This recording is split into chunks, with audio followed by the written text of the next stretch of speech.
Hello friends, मैं अशोक स्वागत करता हूं डेली करंट अफेयर्स के इस इंटरेस्टिंग सेशन में, जहां आप लोग को 5 नवंबर 2024 का करंट अफेयर्स बताया जाएगा, जिसमें महत्वपूर्ण दिवस और थीम, चर्चित व्यक्ति, अवार्ड, महत्वपूर्ण एक्सरसाइज, संस्था, बुक या लेखक, पूरा क्वेश्चन मैपिंग के माध्यम से डिस्कशन किया जाएगा और हर करंट अफेयर्स का आपका स्टैटिक जीके बताया जाएगा।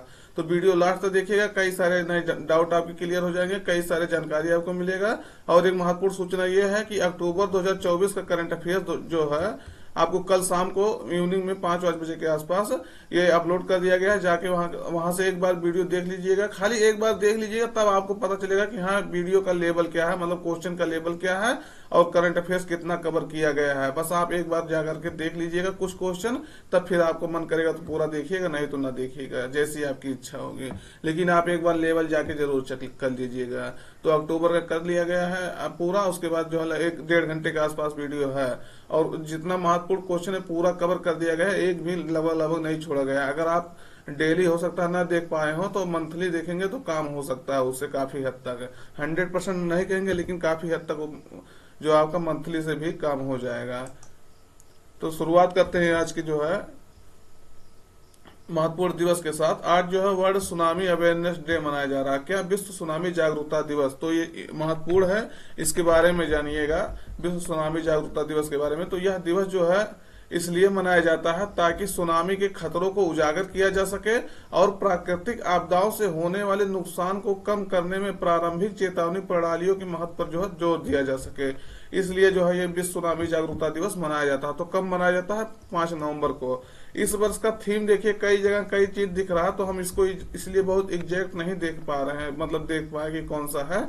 लेकिन building resilient community, building resilient community, ये इसका थीम शायद है। तो इसको कंफर्म कर लीजिएगा, कंफर्म नहीं था इसलिए इसको हम डाले नहीं है, आप देख सकते हैं इसको।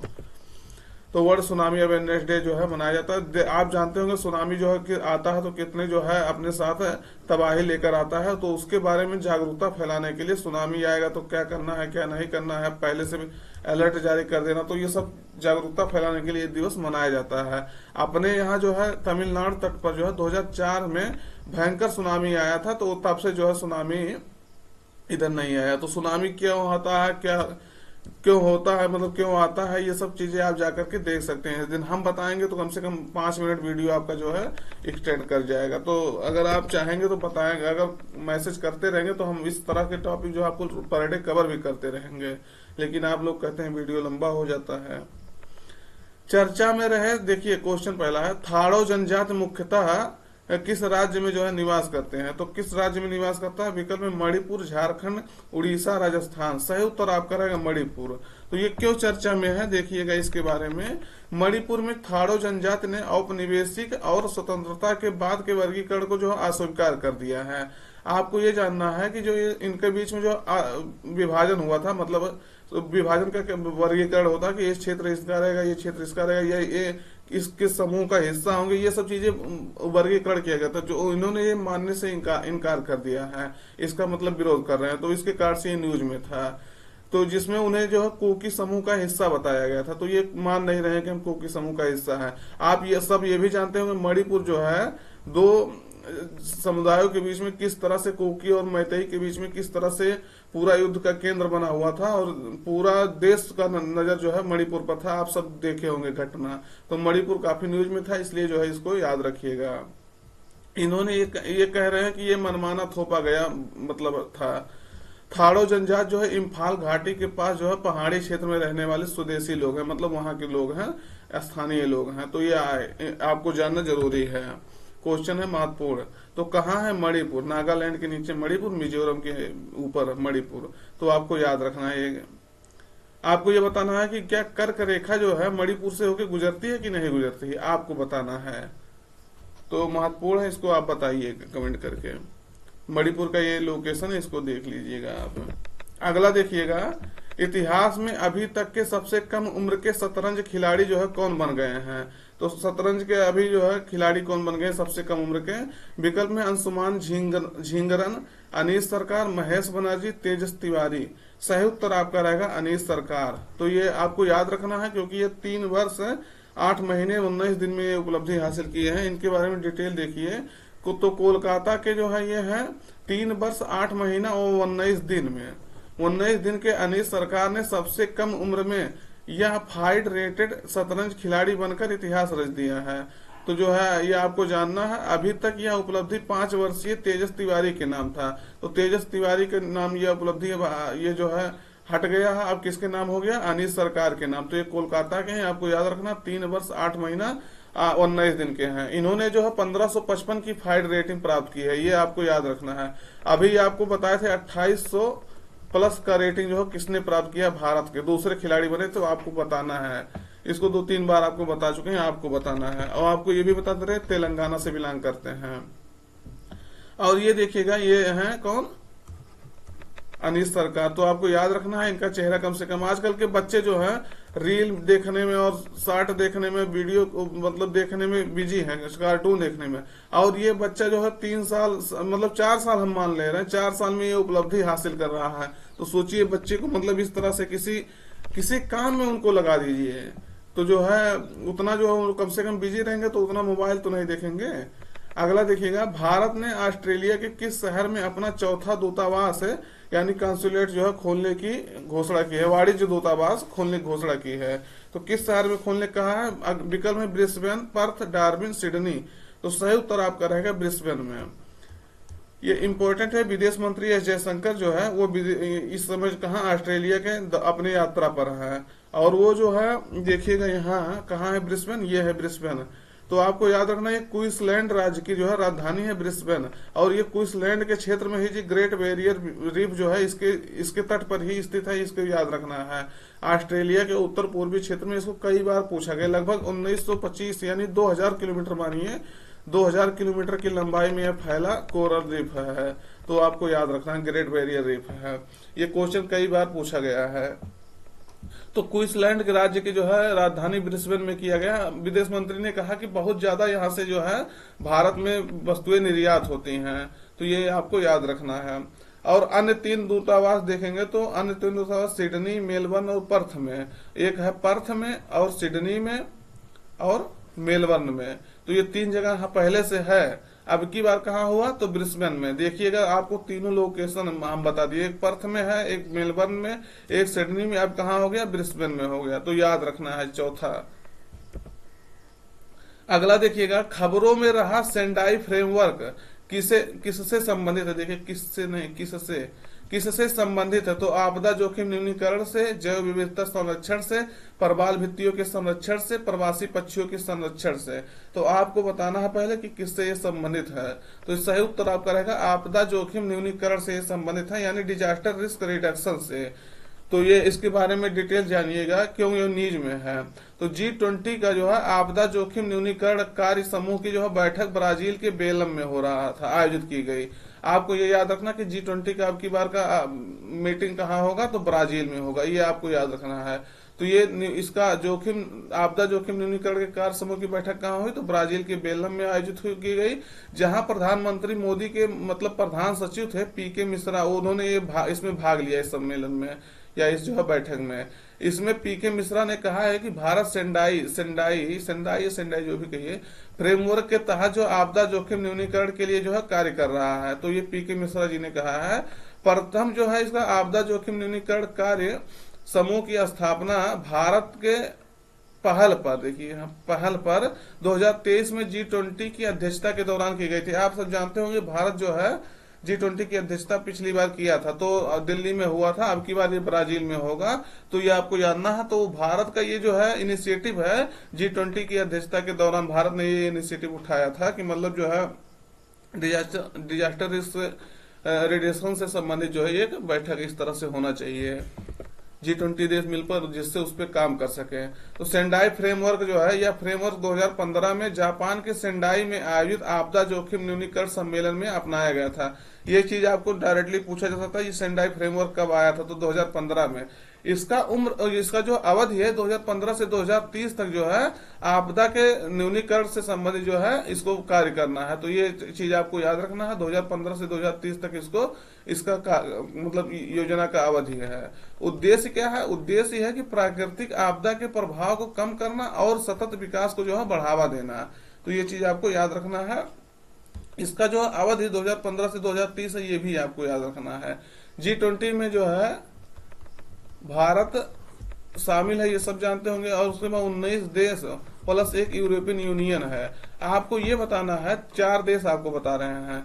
तुर्की हो गया, अर्जेंटीना हो गया, तुर्की, अर्जेंटीना, साउथ कोरिया और जो है पाकिस्तान। इसमें से कौन कौन जो है 4 देशों में से कौन कौन G20 का जो है सदस्य नहीं है, आपको बताना है। G20 कई बार आपसे बताया जा चुका है। अगला क्वेश्चन ये देखिए, क्वेश्चन के पहले ये देख लीजिए, ये सेंडाई यहाँ है, जापान का कौन सा शहर है, सेंडाई। तो आपको मैप में जाकर के लोकेट कर देते हैं, इसीलिए जो है जिससे आपको ये चीजें हमेशा हमेशा के लिए याद हो सके। तो जापान का जो है आपको ये भी बताना कि जापान में 4 द्वीप है, आपको ये भी बता देना 4 द्वीप है। तो कौन सा द्वीप इसमें सबसे बड़ा है, और उसके बाद ऊपर से नीचे इसका सीरीज लगाना है, आपको बताना। हालांकि यहाँ दिख रहा है, देखिए ये देखिए, अच्छा बता ही देते हैं, नहीं तो आप लोग कहेंगे नकल कर लेंगे। यहाँ देखिए होकाइडो है, ये हो होन्सू, और ये है शिकोकू, और ये है क्यूसू। तो ये चारों सीरीज आपसे पूछा जाता है, होकाइडो, होन्सू, उसके बाद शिकोकू, क्यूसी। सबसे बड़ा कौन सा है, तो होन्सू, जहां जापान की राजधानी जिस द्वीप पर है, टोक्यो। तो ये आपको याद रखना, होन्सू द्वीप पर जो है जापान की राजधानी टोक्यो है। तो ये चीज आपको याद रखना है। देखिए गले में थोड़ा सा प्रॉब्लम आ रहा है क्योंकि घर जाने का असर है।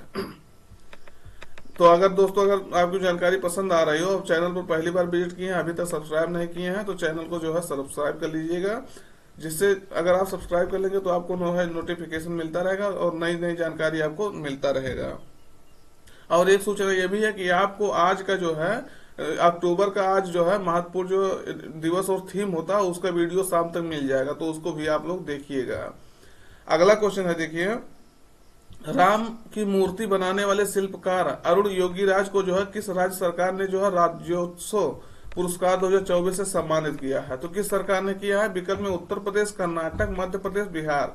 सही उत्तर आपका रहेगा कर्नाटक सरकार ने जो है इनको सम्मानित किया है। तो ये देखिएगा राम की मूर्ति जो है किस तरह से बना रहे हैं, इन्होंने ही जो है, जो अयोध्या में राम की मूर्ति लगी है, तो इनके द्वारा ही जो इसको बनाया गया है।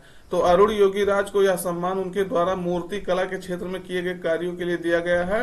अरुण योगीराज ने अयोध्या के राम मंदिर में स्थित रामलला की प्रतिमा जो है बनाई थी, यह आपको फिगर में ही दिखा दी है। तो ये है रामलला जो है अयोध्या में जो विराजमान है। अगला देखिएगा, हाल ही में केंद्र सरकार ने यूबिन पोर्टल लॉन्च किया है, तो इसका संबंध जो है किससे है, आपको बताना है। इसका संबंध जो यूबिन पोर्टल है उसका संबंध किस क्षेत्र से है? तो टीकाकरण से संबंधित है, साक्षरता से, महिला सुरक्षा से, सीमा सुरक्षा से। तो आपको क्या मतलब सही लग रहा है? तो आपको सही उत्तर आपका रहे वैक्सीनेशन से इसका जो है संबंध है, टीकाकरण के लिए इसको लगाया गया है। तो यह पोर्टल जो है टीकाकरण की निगरानी के लिए लॉन्च किया गया है, जिसमें क्या होगा, जन्म से लेकर के जो 17 वर्ष का बच्चा रहेगा उसके बारे में पूरा टीकाकरण का डिजिटल रिकॉर्ड रहेगा। कि मतलब जैसे बच्चे को, जो आप सब जानते हो, छोटा रहता है तो उसको पोलियो का टीका लगता है और कई बीमारियों का टीका लगता है, तो वो रिकॉर्ड रहेगा कि किस बच्चे को किस उम्र में, उसके बाद कब ये टीका लगा, किस किस चीज का टीका लगा। अगर वो टीका नहीं पूर्ति रहेगा तो उसमें रिकॉर्ड रहेगा। तो ये सब चीजें जो है जरूरी हो जाता है। और कई बार ऐसा होता है, माता जी से पूछिए कि मतलब क्या टीका लगा, तो उनको पता ही नहीं रहता। तो ये रिकॉर्ड रहेगा तो सही रहता है। और ये इसी संबंधित 2 महत्वपूर्ण ये है कि मिशन इंद्रधनुष भी टीकाकरण से संबंधित है, जिसमें 60 टीका जो है दिया जाने का लक्ष्य है। तो 25 दिसंबर 2014 को ये लॉन्च किया गया था, ये चीज आपको याद रखना है। और राष्ट्रीय टीकाकरण दिवस जो 16 मार्च को मनाया जाता है। तो आपसे ये क्वेश्चन दोनों में से कोई भी पूछा जा सकता है। और यूबिन पोर्टल आपको याद रखना टीकाकरण से संबंधित है। तो यूबिन पोर्टल जो है डिजिटल भारत डिजिटल उपचार, देखिएगा तो उसमें रिकॉर्ड रहेगा कौन सा टीका किसको लगा, कौन सा नहीं लगा, तो उसी हिसाब से उसको आगे टीका भी दिया जा सकता है। तो ये जो है बहुत महत्वपूर्ण है। अगला देखिएगा, अंतरराष्ट्रीय सौर गठबंधन का जो है 2 वर्षों के लिए अध्यक्ष किस देश को जो है चुना गया है? तो आप सब जानिएगा कि अंतरराष्ट्रीय सौर गठबंधन का 7वां जो है बैठक है, दिल्ली में आयोजित किया गया है। तो ये इसके में कौन से देश को जो है 2 वर्षों के लिए अध्यक्ष चुना गया है? तो आपको बताना है। सही उत्तर आपका रहेगा भारत को। तो भारत को इसमें जो है 2 वर्षों के लिए अध्यक्ष चुना गया है। भारत और फ्रांस को जो है 2024 से 2026 तक 2 वर्षों के कार्यकाल के लिए अंतरराष्ट्रीय सौर गठबंधन का क्रमशः अध्यक्ष और उपाध्यक्ष चुना गया है। यानी भारत को क्या चुना गया? अध्यक्ष चुना गया है। और जो फ्रांस को क्या चुना गया है, उपाध्यक्ष चुना गया है। तो ये चीज पहले से ये लोग दोनों लोग थे, उनको फिर से जो है अध्यक्ष और उपाध्यक्ष चुना गया था। आप सबको जानना यह है कि 2015 में जो है भारत और फ्रांस की पहल पर ही जो है अंतर्राष्ट्रीय सौर गठबंधन शुरू किया गया था। अभी तक का जो है इसमें 103 जो है ऑफिशियली जो इसके मेंबर पूर्ण रूप से बन चुके हैं। वैसे तो 120 से जो है ज्यादा देश इसके सदस्य बन चुके हैं। तो 2015 में इसको शुरू किया गया था भारत के जो है गुरुग्राम में। भारत मतलब भारत की एक राज्य है हरियाणा, उसके गुरुग्राम में जो है दिल्ली के किनारे इसका जो है हेडक्वार्टर है। तो ये भी आपको याद रखना है। इसमें जो है इसका 7वां सत्र ये जो है आयोजित किया गया था। आपको याद रखना इसके जो अध्यक्ष होते हैं प्रहलाद जोशी है। तो प्रहलाद जोशी होते हैं जो रिन्यूएबल एनर्जी की मिनिस्टर होते हैं, वो इसके अध्यक्ष होते हैं। तो अंतर्राष्ट्रीय सौर गठबंधन का ये 7वां है बैठक दिल्ली में आयोजित किया गया। ये चीज आपसे बता ही दी है। अगला क्वेश्चन देखिएगा, अमेरिका के कोलोराडो में हुए अंडर 19 विश्व मुक्केबाजी चैंपियनशिप 2024 में जो है भारत किस स्थान पर रहा। तो ये चीज आपको बताना है। विकल्प में चौथे, तीसरे, दूसरे, छठवें। तो सही उत्तर आपका रहेगा दूसरे स्थान पे भारत जो है रहा। कोलोराडो में हो रहा था, ये भी आपको याद रखना है। तो आयोजन इसका जो है 26 अक्टूबर से 2 नवंबर 2024 तक अमेरिका के कोलोराडो में हुआ। इस चैंपियन का जो है पहला संस्करण था, इसलिए जो ये और इम्पोर्टेंट हो जाता है। और इसमें जो है ब्रिटेन पहले स्थान पर था। ब्रिटेन जो है टोटल 9 अवार्ड जीता है। तो टोटल 9 ब्रिटेन ये जीता है, 8 गोल्ड और उसके बाद 0 सिल्वर, 1 ब्रॉन्ज। और भारत का वही स्थान देखेंगे तो भारत ने जो है टोटल 17 पदक जीता। तो 17 में जो कौन कौन सा है, 17 में देखेंगे आप 4 जो है भारत का है, इसलिए देख लीजिए 4 जो है गोल्ड हो गया, 8 जो है आपका सिल्वर हो गया, 5 आपका क्या हो गया, ब्रॉन्ज हो गया।